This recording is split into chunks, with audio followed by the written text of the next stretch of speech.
Hi, I wanted to talk to you a little bit about your natural color wheel, which is due on Sunday, March 22nd.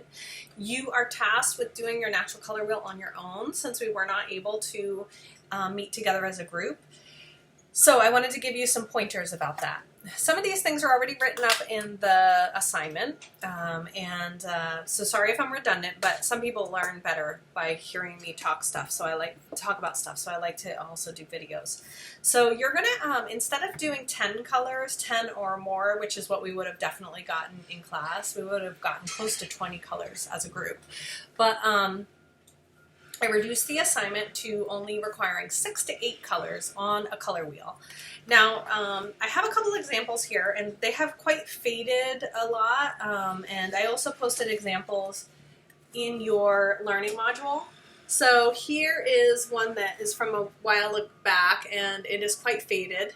This student used orange paprika, red strawberries, brown cinnamon, purple blackberry, green spirulina, spinach, and yellow, I think that's Grey Poupon, and turmeric. I think that's turmeric. Oh, hot mustard. Turmeric and hot mustard. So I like these. This is fine. This is sort of the traditional, sort of simple one, but I love when students get a little bit creative with their assignments. So this is just a little bit of a step up. So I always like to ask and encourage you to kind of level it up. So try to come up with a format that is a little bit different and a little bit unusual. So this student just used something like the bottom of a cup to trace and then made their color wheel in these spots. Another thing that works extremely well is to paint your designs onto a piece of paper and then cut out the shapes with scissors and then glue them on. Because then you can be really messy on that other paper and you can cut them out and then glue them here. And you can get some really interesting designs that way, like by cutting triangles or rectangles or whatever have you. So here's another one. These simple ones are fine. I just like to see I would like to see students kind of push their creativity a little bit.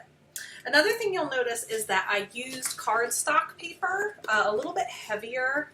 This is not a copy paper. This is a little bit more sturdy.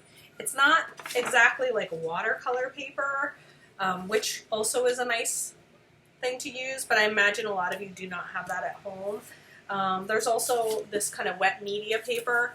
Don't worry about it. Don't go out and buy anything. Just use whatever you have.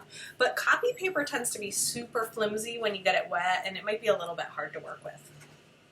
I've also had students do fabric, white fabric, like they cut up a whole t-shirt or an old piece of linen that they had, and those projects have been really cool as well.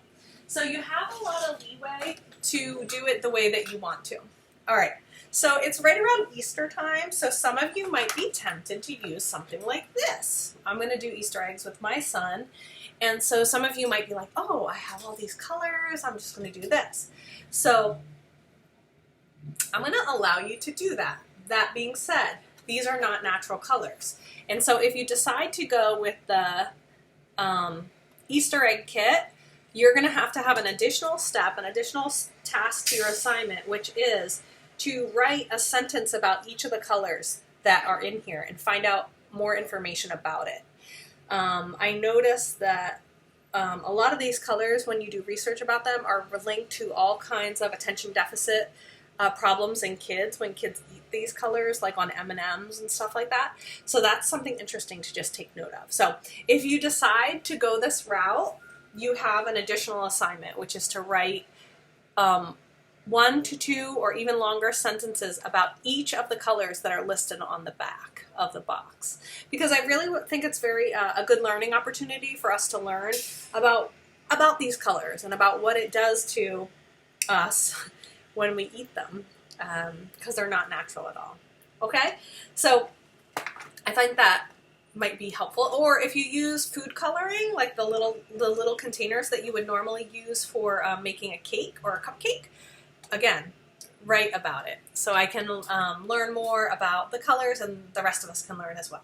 So again, submit this assignment through the assignment itself. Click on the natural color wheel, submit online. Scroll down, you will see assignment submission, and you'll have a couple different options. It's a write a submission, and then browse my computer for the file, or you can browse cloud storage for a file. So I hope that helps, And I look forward to seeing your color wheels on Sunday by 11:59 p.m. Thank you.